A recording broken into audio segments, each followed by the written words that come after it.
السلام علیکم، حلقہ 11 میں خوش آمدید۔ اللہ ملائکتہ یصلون علی النبی یا ایھا الذین آمنوا صلوا علیہ وسلموا تسلیما۔ اللہ اس کے فرشتے نبی صلی اللہ علیہ وآلہ وسلم پر درود و سلام پڑھتے ہیں۔ مومنو تم بھی رسول اللہ صلی اللہ علیہ وآلہ وسلم پر درود و صلاۃ و سلام پڑھا کرو۔ ہمارے اس دین کی روحانی اساس میرے آقا صلی اللہ علیہ وآلہ وسلم سے نسبت اور تعلق پر قائم ہے۔ ایک انسان اگر اپنے نبی صلی اللہ علیہ وآلہ وسلم کی عزت، محبت، احترام اور ادب نہ کرے تو اس کے بعد اس کا پورا دین اقبال کے الفاظ میں بولہبی ہے۔ حضور تک پہنچو کہ تمام دین کی روحانی اساس وہی ہے، اگر حضور تک نہ پہنچ سکے تو تمام بولہبی است۔ ادب رسول اور عشق رسول صلی اللہ علیہ وآلہ وسلم اپنے بچوں کو سکھایا جاتا ہے۔ میرے آقا صلی اللہ علیہ وآلہ وسلم کا خوبصورت فرمان عالی شان ہے کہ اپنے بچوں کو ادب سکھاؤ۔ آج انشاءاللہ ہم اپنے اس حلقہ 11 میں اپنے بچوں کے ساتھ ادب رسول اور عشق رسول صلی اللہ علیہ وآلہ وسلم پر بات کریں گے۔ خوش آمدید بچوں۔ میرے بچوں، ہم یہ بات قرآن پاک کے حوالے سے طے کر چکے ہیں کہ قرآن پاک کو پڑھنے کے کچھ آداب ہیں۔ اللہ تعالیٰ نے فرمایا کہ اسی قرآن سے لوگ گمراہ بھی ہوتے ہیں۔ یضل بہ کثیرا ویہدی بہ کثیرا ما یضل بہ الا الفاسقین۔ اور فاسق گمراہ ہوتے ہیں اس قرآن سے، اور فاسق وہ ہوتے ہیں جو اللہ سے کیے ہوئے عہد کو عہد کے بعد بھلا بیٹھتے ہیں اور اس رشتے کو توڑتے ہیں جس کو جوڑنے کا حکم دیا گیا، اور پھر نتیجتاً زمین میں فساد برپا کرتے ہیں۔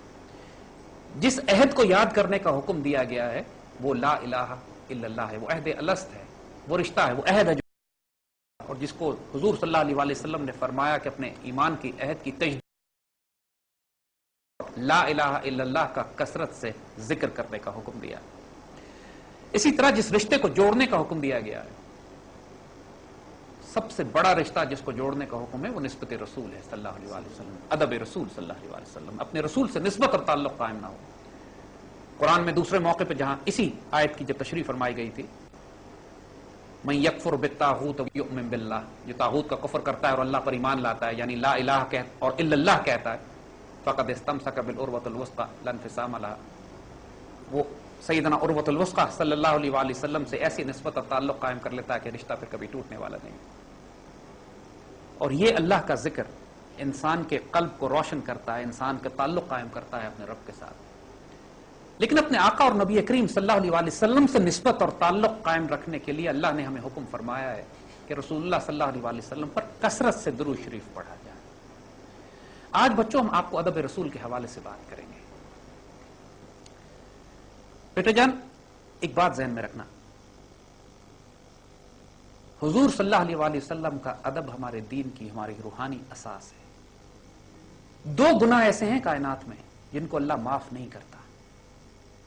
سارے گناہ معاف ہو سکتے ہیں، دو گناہ معاف نہیں ہوتے۔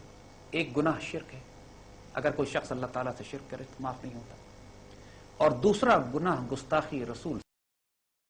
انسان اللہ کی پناہ مانگے اس بات سے۔ قرآن پاک کی وہ آیت ہے کہ اللہ کے رسول صلی اللہ علیہ وآلہ وسلم کے آگے آواز بلند نہیں کرنا کہ تمہارے اعمال ضائع ہو جائیں گے اور تم کو پتہ بھی نہیں چلے گا۔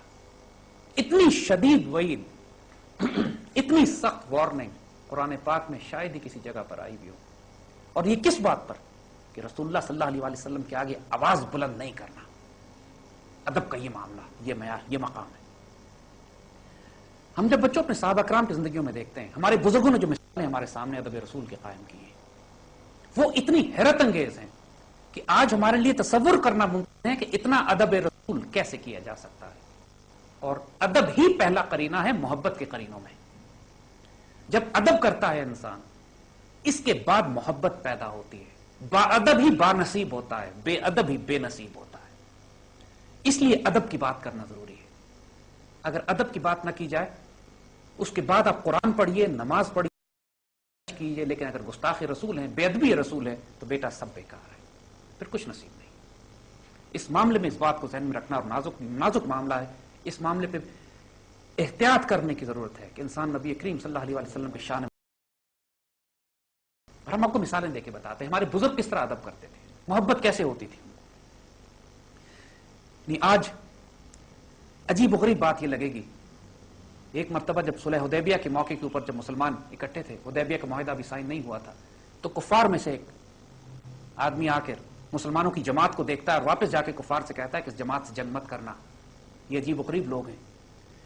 میں کیسر و کسرا کے درباروں میں گیا ہوں، رومن بادشاہ کے دربار میں گیا ہوں، ایرانی کے دربار میں گیا ہوں، نجاشی کے دربار میں گیا ہوں، میں نے کسی ماننے والوں کو، کسی فالوورز کو اتنا عشق، محبت اور پیار اور ادب کرتے نہیں دیکھا جتنا میں نے محمد صلی اللہ علیہ وآلہ وسلم کے صحابہ کو ان کا ادب اور پیار کرتے دیکھا ہے۔ اور پھر وہ ایکسپلین کرتے ہیں کہ صحابہ کیا کرتے ہیں، کہتے ہیں کہ اگر حضور تھوکتے بھی ہیں تو حضور کی تھوک زمین پہ نہیں گرتی، یہ صحابہ اس کو ہاتھوں پہ لوگ کے اپنے جسم پہ مل لیتے ہیں۔ حضور وضو کرتے ہیں تو وضو کا پانی زمین پہ نہیں گرنے دیتے۔ حضور جب بات کرتے ہیں تو ساروں کو سکتہ طاری ہو جاتا ہے اور نگاہیں نیچی کر کے یہ بات سنتے ہیں، اور جب حضور کسی بات کا حکم کرتے ہیں اس بات کو پورا کرنے کے لیے، اور جو ادب کا معیار، جو ادب کا مقام بتایا گیا حضور کے ساتھ، میرے بچوں یہی وہ نازک معاملہ ہے۔ ہمارے بزرگوں نے جس طرح ادب رسول کیا، یہ باتیں فتووں میں، کتابوں میں نہیں لکھی جاتی، فتوے نہیں دیے جاتے ان کے اوپر کہ کہاں لکھا ہے کس طرح کا ادب کرنا ہے۔ کسی کتاب میں نہیں لکھا کہ صحابہ حضور کا وضو کا پانی نیچے نہ گرنے دیں، کسی کتاب میں نہیں لکھا کہ حضور کے پسینے مبارک کو جمع کر کے خوشبو بنا لیں، لیکن یہ سارے ادب اور عشق کے وہ معاملات ہیں کہ جو آپ کا عشق اور آپ کا پیار دکھاتے ہیں۔ ایک مرتبہ غزوے کے موقع پر حضور نے جب یہ فرمایا مسلمانوں سے کہ اپنی تمام سامان لے کر آؤ، جہاد کے لیے جانا ہے، ہر کوئی اپنے اپنی استطاعت کے مطابق چیزیں لے کر پہنچ رہا ہے، ایک مسلمان خاتون اپنے نوزائیدہ بچے کو، بیبی کو، نیو بورن بیبی کو لے کے پہنچ جاتی ہیں اور رسول اللہ صلی اللہ علیہ وسلم کو پیش کرتی ہیں، یا سیدی یا رسول اللہ اس بچے کو لے لیجئے۔ حضور فرماتے ہیں میں اس کا کیا کروں گا، جنگ پہ جانا ہے، یہ دودھ پیتا بچہ ہے۔ بچوں ذرا ہوش سے سننا، وہ رونے لگتی ہیں۔ صحابی فرماتے میں یہ بچہ لے کر آ گئی ہوں کہ آپ کی طرف سے دشمن تیر ماریں تو اس کو آگے کر دیجیے گا کہ تیر اس کے جسموں پہ لگیں اور آپ کو چوٹ نہ لگے۔ بیٹا یہ عشق ہوتا ہے، یہ ادب ہوتا ہے۔ حضور صلی اللہ علیہ وآلہ وسلم کے صحابہ جس طرح آپ سے عشق اور پیار کی مثالیں قائم کرتے تھے وہ کہیں لکھی نہیں جاتی تھی، ہر ایک کا اپنا انداز تھا، کوئی کسی نقل نہیں کرتا تھا۔ ایک صحابی نے حضور صلی اللہ علیہ وآلہ وسلم کو دیکھا کہ گرمیوں کے دن تھے، ان کی ایک دفعہ صرف حضور سے ملاقات ہوئی تو حضور نے اپنی کرتے کے بٹن کھولے ہوئے تھے۔ اس کے بعد ساری زندگی وہ صحابی حضور سے نہیں ملے، لیکن ساری زندگی اپنے کرتے کے بٹن کھول کے رکھے کہ میں نے حضور کو اسی ایک دفعہ دیکھا ہے اور اسی طرح دیکھا ہے۔ ایک صحابی حضور سے ملے سردیوں میں کہ حضور نے کالی کملی کالی چادر اوڑھی ہوئی تھی، اس کے بعد ساری عمر وہ حضور سے نہیں ملے، لیکن ساری زندگی سردی ہو یا گرمی، عرب کی گرمی میں کالی چادر اوڑھ کے رکھتے تھے کہ میں نے سیدی کو ایک دفعہ دیکھا ہے، اسی حال میں دیکھا ہے۔ بیٹا غزوہ احد کے موقع پر حضور کے دندان مبارک شہید ہوتے ہیں، وہ واقعہ آپ کو معلوم ہے۔ حضرت اویس قرنی یمن میں ہوتے ہیں، آپ کو پتہ لگتا ہے کہ حضور کے دندان مبارک شہید ہوئے ہیں تو آپ کو یہ خیال ہوتا ہے کہ شاید یہ دانت شہید ہو، آپ نے اس کو توڑ لیا، پھر سوچا کہ شاید یہ دانت شہید ہو، دوسرے کو شہید کر لیا، سوچتے سوچتے اپنے سارے دانت آپ نے شہید کر لیے اور کوئی دانت باقی نہیں رہا۔ حضور ظاہری طور پر حضور سے ملاقات نہیں ہوئی آپ کی، لیکن صحابی کا درجہ پاتے ہیں۔ حضور نے اپنا کرتا حضرت اویس قرنی رضی اللہ تعالیٰ عنہ کے لیے روانہ فرمایا، ظاہری طور پر حضرت اویس قرنی کی ملاقات حضور سے نہیں ہوئی ہے، لیکن درجہ صحابی آپ پاتے ہیں۔ جب وہ کرتا لے کر ان کے پاس پہنچتے ہیں تو ان دوستوں نے پیار میں چھیڑ دیا سیدنا اویس قرنی کو کہ کیسے عاشق ہیں کہ حضور سے ملنے نہیں آئے۔ آپ بے چین ہو گئے، پھر بڑے پیار سے ان دونوں ساتھیوں سے پوچھتے ہیں کہ آپ تو حضور کے ساتھ بڑا وقت آپ نے گزارا ہے، اس لیے ایسے کیجیے حضور کا قد مبارک بتا دیجیے۔ اب دونوں صحابی ایسے ایسے کر رہے ہیں، ان کو یاد ہی نہیں کہ حضور کا قد کتنا ہے۔ پھر کہتے ہیں اچھا یہ بتا دیجیے کہ حضور کی بھویں ملی ہوئی تھیں یا الگ الگ تھیں؟ اب وہ پھر ذرا حیران ہوئے۔ پھر سیدنا اویس قرنی اپنا منہ کھول کے ان سے یہ پوچھتے ہیں کہ کیا غزوہ احد پہ حضور کا دندان مبارک شہید ہوئے تھے؟ کہیں ہوئے تھے۔ آپ میں سے کتنوں نے اپنے دانت ان کے پیار میں توڑے؟ ہم نے نہیں توڑے۔ انہوں نے اپنا چہرہ منہ کھول کے دکھایا تو حضرت عمر اور علی کانپ کے رہ گئے۔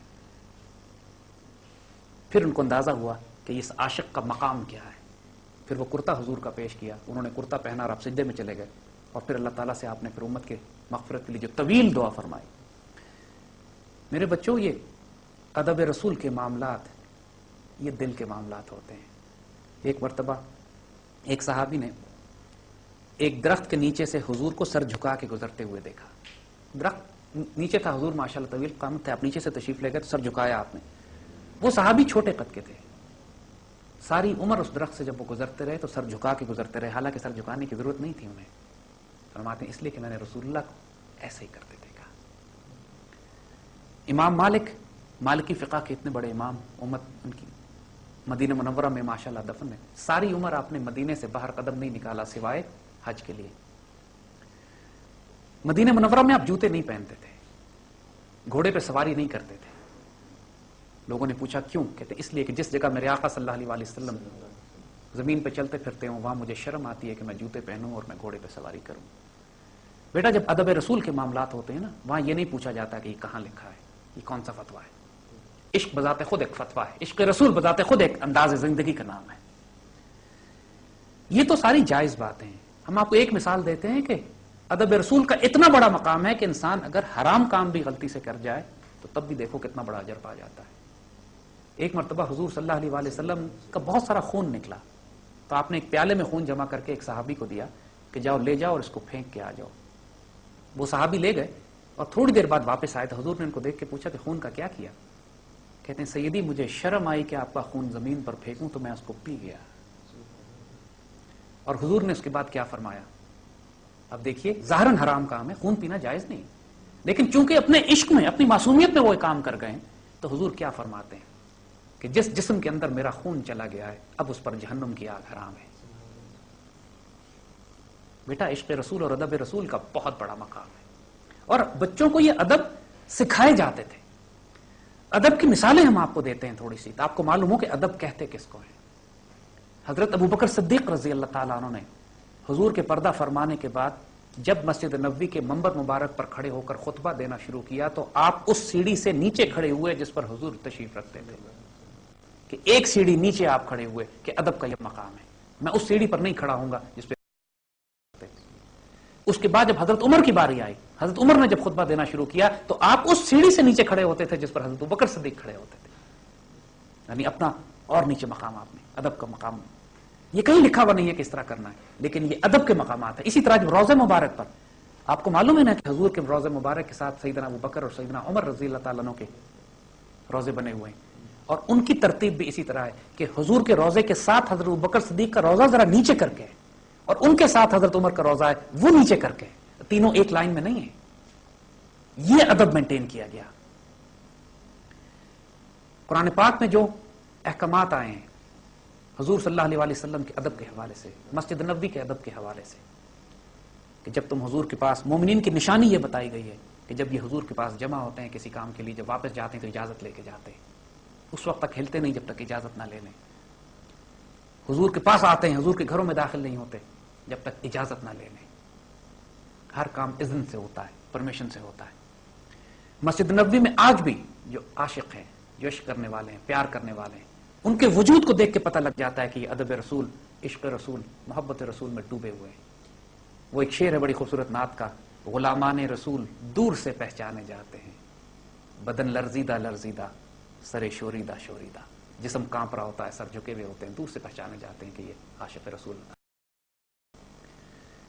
میرے بچوں, اپنے صحابہ رضوان اللہ اجمعین نے جو مثالیں ہمارے سامنے قائم کی ہیں, آج وہ تمام کی تمام روشن میناروں کی طرح ہمارے سامنے کھڑی ہیں. حضرت خالد بن ولید رضی اللہ تعالیٰ عنہ, حضور کے چند منہ مبارک آپ کے پاس تھے, حضور کے بال, آپ نے حضور نے بال کٹوائے, ان کے پاس آ گئے. حضرت خالد نے وہ بال اپنی ٹوپی میں پرو لیے, اور ساری زندگی اس کے بعد وہ ٹوپی میدان جنگ میں اپنے سر سے نہیں اتاری. ایک جنگ کے موقع پر وہ ٹوپی گر گئی. حضرت خالد نے باقاعدہ دستہ تیار کیا, حملہ کیا, رومنز کو پیچھے ہٹایا, وہ ٹوپی ریکور کی. لوگوں نے اعتراض بھی کیا کہ آپ نے ایک ٹوپی کے لیے مسلمان شہید کرا دیے. فرماتے ہیں یہ ٹوپی نہیں ہے, یہ لمس رسول صلی اللہ علیہ وسلم جب مجھے چلتا ہے تو یہ میری برکت اور خیر اور فیض کا باعث ہے. اسی سے تو میں جنگ کرتا ہوں, اسی سے تو میں جہاد کرتا ہوں. حضور کے تبرکات سے نسبت لینا صحابہ کرتے ہیں, حضرت سیدنا خالد بن ولید نے کی. یہ ادب اور محبت کا تعلق اور معاملہ ہے. یہ کوئی شرک, کوئی کفر نہیں ہے, کوئی بدعت نہیں ہے. ادب رسول, ادب کی کسی بھی حد پہ جاؤ, ادب کی کوئی حد ہی نہیں ہے, کیونکہ یہی پہلا قرینہ ہے محبت کے قرینوں میں. یہی باادب بنائے گا اور یہی بے نصیب بنائے گا. جو ادب نہیں جانتا, یہ ہو نہیں سکا آج تک کہ گستاخ رسول کو, بے ادب رسول کو کچھ عطا ہو گیا ہو. بے شک وہ کتابیں پڑھ ڈالے, بے شک پوری لائبریری کا حافظ ہو. اقبال نے اسی پہ شہر قارون ہے لغت ہے حجازی کا, جو فقیہ شہر ہے وہ قارون حجاز کی کتابیں پڑھ ڈالی ہیں اس نے. مگر اپنے بارے میں اقبال مخاطب کر کے کہتے ہیں کہ یہ قلندر بجز حرف دو حرف لا الہ کچھ نہیں رکھتا, اس کے پاس صرف لا الہ کے 2 حرف ہیں. مگر اقبال کا جو عشق رسول ہے یہ کیفیت بیٹا لوگوں کو سمجھ نہیں آ سکتی جب تک اس کیفیت کو آپ دل میں محسوس نہ کریں، خود گزرے نہیں اس میں۔ اقبال کے سامنے آپ رسول اللہ صلی اللہ علیہ وسلم کا اسم مبارک لیجئے، دھاڑے مار مار کے بچوں کی طرح روتے تھے، لوگوں کو سمجھ نہیں آتی تھی ہو کیا گیا ہے۔ ایک مرتبہ ایک بہت بڑے نواب نے اقبال کو اپنے گھر پہ بلایا کسی مقدمے کے سلسلے میں، تو شاہانہ بیڈ روم ان کے لیے تیار کیا، بہترین ان کے لیے انتظام کیا گیا۔ اقبال جیسے ہی بستر پہ لیٹے ہیں رات کو سونے کے لیے، تو ایک دم یہ خیال آیا کہ جس نبی کے ہم امتی ہیں، میرے آقا نے تو ساری زندگی بوریے پہ گزار دی، اور جن کے صدقے تمہیں یہ سب کچھ ملا، تم اتنے عالیشان بستر پہ کس طرح سو گے؟ رو رو کے ہچکیاں بن گئیں، دھاڑے مار مار کے روتے رہے، تکیا اٹھا کے باتھ روم میں چلے گئے، باتھ روم کے فرش پہ تکیا لگا کے ساری رات لیٹے۔ اس کمرے کو نہیں استعمال کیا، صرف اس خیال کی وجہ سے کہ یہ خیال آ گیا کہ میرے رسول تو زمین پہ سوتے تھے، میں اتنے بڑے بستر پہ کیسے سو۔ کیفیت کی بات ہے، یہ عشق رسول ہے، یہ ادب رسول ہے بیٹا۔ اب یہ کیفیات، ایک واقعہ آپ کو اور سناتے ہیں۔ فارسی میں ایک شعر ہے جس کا مفہوم ہے کہ اگر 1000 دفعہ بھی میں اپنے منہ کو گلاب سے دھوں، تب بھی وہ اس قابل نہیں ہوتا کہ حضور کے اسم مبارک کو لے سکے۔ ایک واقعہ بہت پرانا، پاکستان بننے سے پہلے کا ہے کہ کسی اسکول میں انسپیکشن تھی، انسپیکٹر باہر سے آ رہے تھے اسکول کا معائنہ کرنے کے لیے، تو کہا گیا کہ بچوں سے کہ اپنی طرح تیاری کر کے رکھو، سوال جواب کیا جائے گا۔ ایک مسلمان بچے کو کھڑا کر کے انسپیکٹر باہر سے آنے والا سوال کرتا ہے کہ مسلمانوں کے نبی کا نام بتاؤ۔ چونکہ وہ ہندو سکھ سارے مکس ہوا کرتے تھے، لہذا سوال کیا گیا مسلمانوں کے نبی کا نام بتاؤ۔ وہ بچہ چپ۔ استاد نے کہا کہ تمہیں نام نہیں آتا؟ بچہ چپ۔ بچے نے کہا جی آتا ہے، بتاؤ۔ چپ۔ بچے نے درخواست کی سر میں تھوڑی دیر کے لیے باہر سے ہوا ہوں۔ استاد نے کہا نہیں تم کہیں نہیں جا سکتے۔ غصہ آنا شروع ہوا اس کو، پرنسپل کو بھی غصہ آیا، اور جب اس بچے نے مزید اصرار کے باوجود حضور کا اسم مبارک نہیں بتایا تو انہوں نے اس کو مارا، بہت مارا، اتنا مارا کہ اس کی نکسیر پھوڑ دی۔ ایک واقعہ بہت پرانا، پاکستان بننے سے پہلے کا ہے کہ کسی اسکول میں انسپیکشن تھی، انسپیکٹر باہر سے آ رہے تھے اسکول کا معائنہ کرنے کے لیے، تو کہا گیا کہ بچوں سے کہ اپنی طرح تیاری کر کے رکھو، سوال جواب کیا جائے گا۔ ایک مسلمان بچے کو کھڑا کر کے انسپیکٹر باہر سے آنے والا سوال کرتا ہے کہ مسلمانوں کے نبی کا نام بتاؤ۔ چونکہ وہ ہندو سکھ سارے مکس ہوا کرتے تھے، لہذا سوال کیا گیا مسلمانوں کے نبی کا نام بتاؤ۔ وہ بچہ چپ۔ استاد نے کہا کہ تمہیں نام نہیں آتا؟ بچہ چپ۔ بچے نے کہا جی آتا ہے، بتاؤ۔ چپ۔ بچے نے درخواست کی سر میں تھوڑی دیر کے لیے باہر سے ہوا ہوں۔ استاد نے کہا نہیں تم کہیں نہیں جا سکتے۔ غصہ آنا شروع ہوا اس کو، پرنسپل کو بھی غصہ آیا، اور جب اس بچے نے مزید اصرار کے باوجود حضور کا اسم مبارک نہیں بتایا تو انہوں نے اس کو مارا، بہت مارا، اتنا مارا کہ اس کی نکسیر پھوڑ دی، خون نکلا اس کا۔ اتنی دیر میں گھنٹی بج گئی، تو استاد غصے میں تو تھا ہی، اس نے کہا کہ تم نام یاد کر کے رکھو، میں تھوڑی دیر میں آتا ہوں اور تم سے پھر پوچھوں گا۔ چند منٹ کے بعد جب وہ واپس آئے تو بچے کے جسم سے پانی قطرے ٹپک رہے تھے، ناک میں اس نے روئی رکھی ہوئی تھی جہاں سے نکسیر پھوٹی تھی اس کی۔ جب اس سے نام پوچھا مسلمانوں کے نبی کا نام بتاؤ، تو اس نے بڑے ادب سے نہ صرف حضور کا اسم مبارک بتایا بلکہ 99 اسماء مبارک سنا دیے۔ اب تو استاد دہشت میں چلا گیا، یہ کیا؟ جب تمہیں آتا تھا تو تم نے پہلے کیوں نہیں بتایا؟ مار کیوں کھائی تم نے؟ وہ بچہ رو پڑا، کہتے سر میرے والد نے مجھے نصیحت کی تھی کہ کبھی بغیر وضو حضور کا نام نہ لینا، میرا وضو نہیں تھا، میں آپ سے درخواست کر رہا تھا کہ مجھے اجازت دیں کہ میں وضو کر رہا ہوں، آپ نے بولنے ہی نہیں دیا۔ بیٹا یہ ادب رسول ہوتا ہے، یہ بانصیب لوگ ہوتے ہیں، یہ ادب بچوں کو سکھایا جاتا ہے۔ حضور کی حدیث شریف کے اپنے بچوں کو ادب سکھاؤ۔ یقین کرو صرف ادب رسول اپنے وجود میں لے آؤ، دیکھو برکت اور خیر کس طرح کھلتی ہے، قرآن کیسے کھلتا ہے، حضور کا فیض کیسے آتا ہے۔ کسی بے ادب اور گستاخ کے نصیب میں کچھ بھی نہیں، اور با ادب محبت اور ادب کرنے والے کے لیے کائنات کے خزانے ہیں۔ اسی لیے ہم ادب رسول کی پہلے بات کر رہے ہیں، ہم فقہ کی بات، قرآن کی بات، تفسیر کی بات، حدیث کی بات بعد میں کریں گے۔ ادب رسول نہ ہو پھر کچھ بھی نہیں ہے۔ صرف حضور کی نسبت سے، حضور کا یہ فرمان ہے عالی شان کے جس میں آپ نے فرمایا کہ اہل مدینہ کے لیے بھی نرمی کرو کہ یہ میرے ہمسائے ہیں، تو مسلمان بادشاہوں کا طریقہ رہا ہے یہ کہ مدینہ کے لوگوں سے ٹیکس نہیں لیا کرتے تھے، مدینے کے لوگوں کی سزائیں کم تھیں، اہل مدینہ پہ نرمی کی جاتی تھی صرف اس لیے کہ نسبت رسول ہے۔ ہمارے بڑوں میں بزرگوں میں آج بھی سلسلہ ہے کہ پتہ لگے کہ کوئی سید ہے حضور کے خاندان سے تو اس کا ادب اور عزت اور احترام اس وجہ سے اکثر کرتے ہیں۔ ایک بڑا خوبصورت واقعہ، پیر کرم علی شاہ صاحب ماشاءاللہ بیرا شریف کے، ان کے پاس ایک آدمی آیا اور وہ کہتا ہے میں سید ہوں اور مجھے 2 بیل چاہیے۔ اب سب لوگ جانتے تھے کہ یہ سید نہیں ہے، یہ علاقے کا کوئی دوسری قوم کا آدمی۔ تو کسی نے پیر صاحب کو سمجھانے کی کوشش کی، لیکن پیر کرم علی شاہ صاحب عاشق رسول، آپ نے سب کو منع کر دیا اور کہا کہ ٹھیک ہے تم میرے گلے سے بہترین بیل جو ہیں وہ لے جاؤ. تو وہ گیا اور بڑے شوق سے 2 بیل لی اور چلا گیا. تو لوگوں نے کہا کیا سرکار ہم نے آپ کو سمجھانے کی کوشش کی کہ یہ سید نہیں ہے, اس نے غلط بات کر کے آپ سے یہ بیل لے لیے. فرماتے ہیں کہ میں جانتا ہوں کہ یہ سید نہیں ہے, لیکن اس نے جس ہستی کی نسبت کا نام لے لیا ہے اس نسبت کا ادب کرنا مجھ پہ واجب تھا, اور میں نے جانتے ہوئے یہ خاموشی اختیار کی کہ وہ نام اتنا بڑا لے چکا ہے کہ اب میں یہاں پر اس پر اعتراض نہیں کروں گا. یہ ہوتے ہیں عاشق, یہ ہوتے ہیں ادب والے لوگ.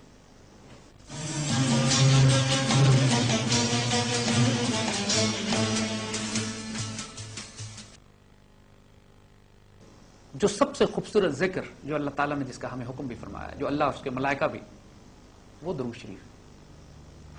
اور درود شریف کی کثرت انسان کو اللہ کے رسول صلی اللہ علیہ وسلم سے قریب کرتی ہے. علامہ اقبال سے جب یہ پوچھا گیا کہ اللہ نے جو کچھ آپ کو عطا کیا ہے کس طرح عطا کر دیا, یہ کوئی مکتب کی کرامت لگتی ہے, کس نے, کسی مدرسے میں تو یہ سب کچھ نہیں پڑھایا جاتا تھا. تو اقبال نے فرمایا جس کا مفہوم ہے کہ میں نے 1 کروڑ مرتبہ درود شریف پڑھا ہے, تم اگر درود شریف اتنی دفعہ پڑھ لو تو دیکھو اللہ تمہیں کیا عطا فرماتا ہے.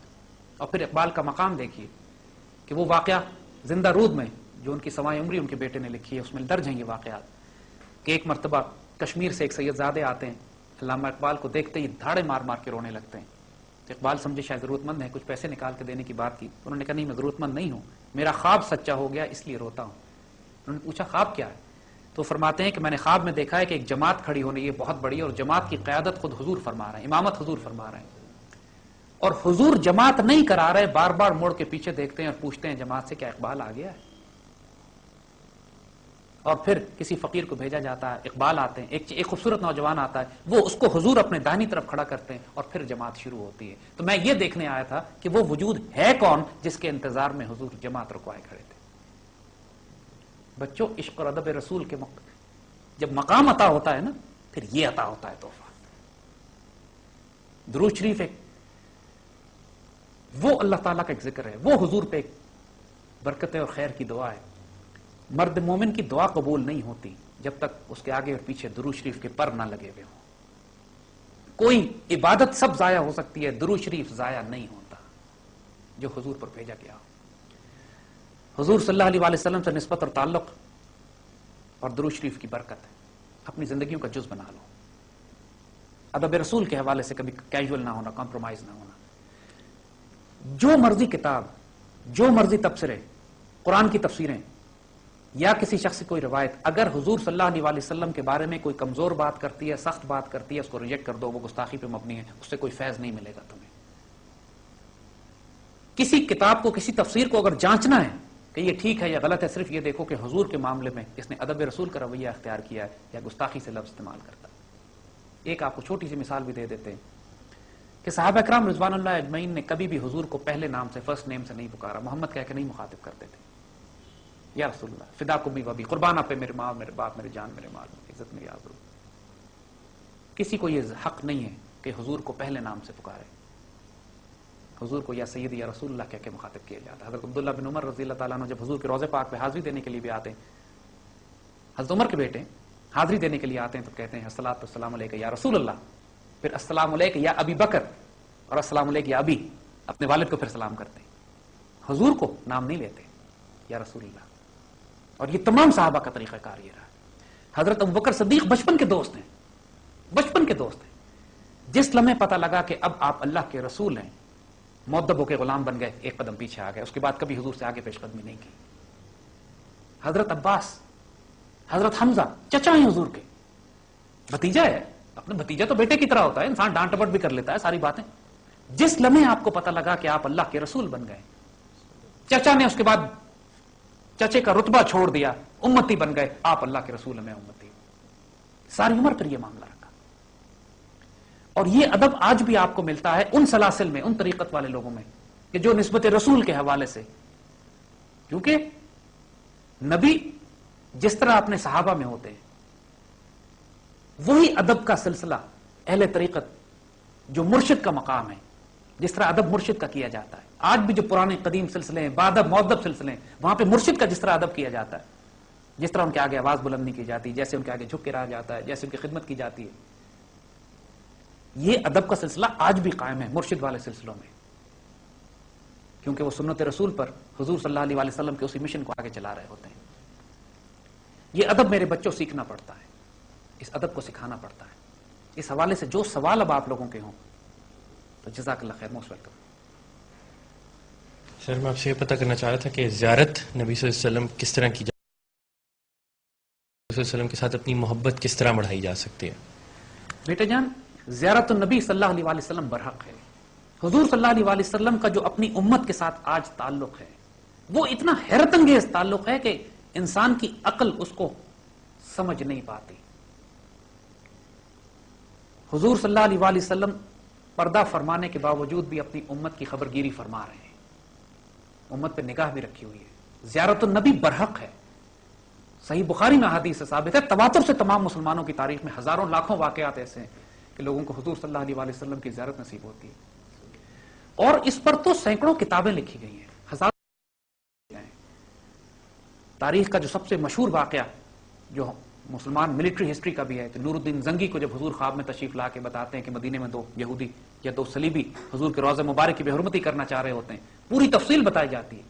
نور الدین زنگی اس کے بعد ایک جنگی مہم بناتے ہیں، مدینہ تشریف لاتے ہیں، ان دونوں یہودیوں کو نکالتے ہیں، قتل کرتے ہیں، اور پھر وہ سرنگ بند کروا دیتے ہیں جس سرنگ کے ذریعے حضور کی گستاخی کرنے کے لیے انہوں نے راستہ بنایا تھا، اور پھر وہاں سیسا پلائی ہوئی دیوار ڈال دی جاتی ہے جو آج تک روضہ مبارک کی گرد قائم ہے۔ تو بیٹا یہ واقعہ اتنی بڑی دلیل اور نشانی ہے کہ حضور نے نور الدین زنگی کو سلیکٹ بھی کیا، اس کی زیارت بھی، ان کو زیارت بھی نصیب ہوئی، ان کو انسٹرکشنز بھی ملی، ایک مسلمانوں کی جنگی مہم بھی بنی، اور پھر مسلمانوں کو بہت بڑے فتنے سے بچایا بھی کیا۔ میرے بچے، حضور کی احادیث مبارکہ اس معاملے میں بالکل واضح ہے۔ اس کا مفہوم یہ ہے کہ جس نے مجھے دیکھا خواب میں اس نے مجھے ہی دیکھا، کہ شیطان میرے روپ میں نہیں آ سکتا۔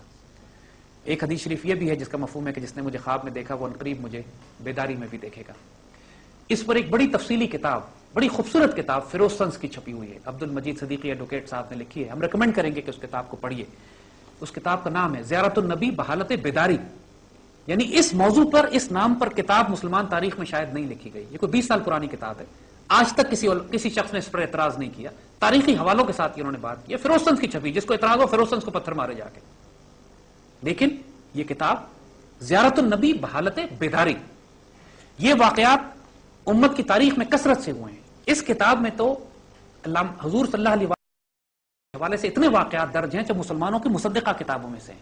ضرور ریکمینڈ کرتے ہیں ہم اس کتاب کو پڑھیے، آپ کو اس فیض کا اندازہ ہوگا کہ جو 1400 سال سے سنت پر رسول اللہ صلی اللہ علیہ وسلم کا جاری ہے۔ اسی لیے آپ خاتم النبیین ہیں، اس لیے کہ آپ کے بعد کسی نبی کی ضرورت اس لیے نہیں ہے کہ حضور صلی اللہ علیہ وسلم کا فیض خود جاری ہے۔ یعنی اس بات، اگر ہم اس میں سے کوٹ کریں ایک واقعہ علامہ اقبال کے حوالے سے، علامہ اقبال بڑا خوبصورت واقعہ یہاں پہ لکھتے ہیں، فرماتے ہیں کہ کنی صاحب کو حضور صلی اللہ علیہ وسلم کی زیارت نصیب ہوئی، تو اقبال نے ان کو خط لکھا، اور یہ اس کتاب میں ریفرنس ہے، خان محمد نیاز الدین خان مرحوم کو 14 جنوری 1922 کو شاعر مشرق حضرت علامہ اقبال نے جو خط لکھا اس میں تحریر ہے: حضور نبی کریم صلی اللہ علیہ وسلم کی زیارت مبارک ہو، اس زمانے میں یہ بڑی سعادت کی بات ہے۔ میرا عقیدہ ہے کہ حضور نبی کریم صلی اللہ علیہ وسلم زندہ ہیں، اور اس زمانے کے لوگ بھی آپ کی صحبت سے اسی طرح مستفیض ہو سکتے ہیں جس طرح صحابہ کرام ہوا کرتے تھے، لیکن اس زمانے میں اس قسم کے اعتقاد کا اظہار بھی اکثر دماغوں کو ناگوار ہوگا، اس لیے چپ رہتا ہوں۔ لوگ کم علمی کی وجہ سے، ادب رسول کے نہ ہونے کی وجہ سے، عشق رسول کے نہ ہونے کی وجہ سے جو فیض ان کو نصیب نہیں ہے اس فیض کا انکار کر دیتے ہیں کہ جیسے ہو ہی نہیں سکتا آج۔ یہ واقعات تو قائد اعظم کی سمائی عمری میں بیان کیا جاتا ہے کہ قائد اعظم جب لندن میں تھے تو آپ کو مشاہدہ ہوئی تھی، حضور نے آپ کو حکم دیا۔ حضور کو تحفے کیسے بھیجے جائیں آج؟ بہت سے لوگ بقرعید کے موقع پر جب اپنے گھر کے لیے قربانی کرتے ہیں تو آپ نے دیکھا ہوگا ایک قربانی حضور کی طرف سے بھی کرتے ہیں کہ یہ سیدی رسول اللہ کی طرف سے۔ بہت سے لوگ ایسے ہیں جو عبادات کرتے ہیں، نوافل کرتے ہیں، صدقات کرتے ہیں، اور اللہ سے دعا کرتے ہیں کہ مالک اس کا تحفہ سیدی رسول اللہ کو بھجوا دیجیے۔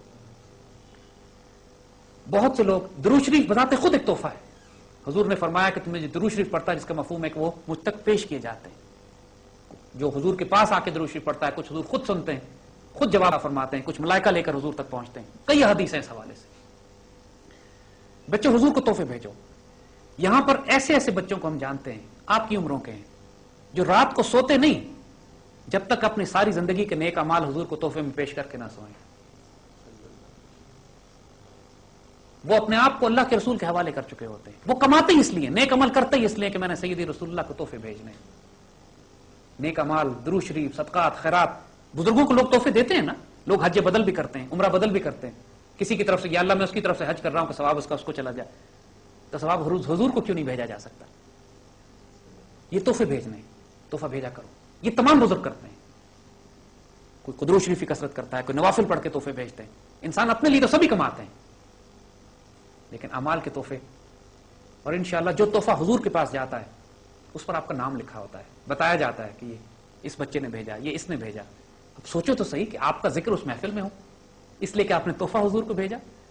اور پھر جب آپ درود پڑھتے ہیں حضور پہ, پھر جو ملائکہ آپ کے لیے رحمت کی دعا کرتے ہیں, جو اللہ تعالیٰ کی رحمت اور برکت آپ پر نازل ہوتی ہے, بیٹا دو جہانوں کے دروازے کھل جاتے ہیں. انسان کو شرح صدر نصیب ہوتی ہے, رقت قلبی نصیب ہوتی ہے. اس کی نشانی یہ ہے, عشق رسول اور ادب رسول عطا ہونے کی نشانی یہ ہے کہ دل نرم ہوتے ہیں, آنکھوں سے آنسو بہتے ہیں. یہ نشانی ہے آپ کی قبولیت کی. جو دعا قبول ہوتی ہے, جب آپ دعا کرنے لگے اور آپ کی آنکھوں سے آنسو بہنے لگے, یہ بزرگ کہتے ہیں کہ یہ دعا کی قبولیت کی نشانیوں میں سے ہے. حضور کے روضے مبارک پر جاؤ, حضور کو یاد کرو, درود شریف پڑھو, تحفے بھیجو, آنکھوں سے آنسو نکل آئیں, حضور کے پہنچنے کی شدت سے بے چینی ہو, مبارک ہو. یہ بے چینی, یہ کیفیت پیدا ہی نہیں ہو سکتی جب تک وہاں سے آپ کے لیے تحفے نہ آ رہے ہو, آپ کو نوٹ کیا جا رہا ہو. جب آپ کو نوٹ کیا جاتا ہے تو آپ کی کیفیت بدل جاتی ہے, چاہے اللہ نوٹ کریں یا رسول اللہ نوٹ کریں. جی بیٹا, کوئی اور سوال؟ اللہ اور رسول صلی اللہ علیہ وسلم کے عشق میں کیا فرق ہے؟ بیٹا کوئی فرق نہیں ہے. اللہ سے محبت ایک کانسیپٹ کا نام ہے, اس کا اظہار رسول سے محبت ہے. قرآن کی وہ آیت تو ٹھیک ہے, الذین آمنوا اشد حب للہ, جو لوگ ایمان لاتے ہیں وہ شدید ترین محبت اللہ تعالیٰ سے کرتے ہیں.